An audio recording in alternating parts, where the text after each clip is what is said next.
मेरी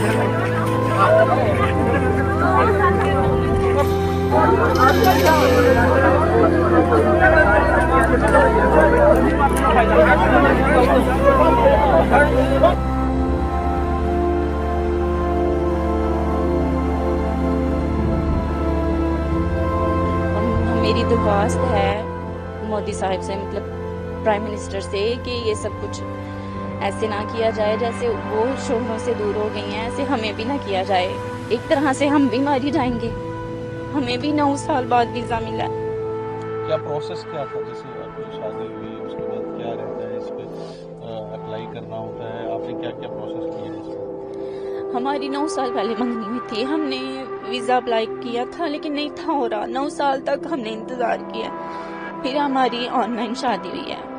मेरी फुप्पो के बेटे हैं, मतलब बुआ के बेटे हैं मेरी। हमारा ऑनलाइन निकाह हुआ है, फिर हमें वीज़ा मिला है और अब 2 माह हुए हैं मुझे आए हुए, और ये एकदम से ऐसे कह रहे हैं।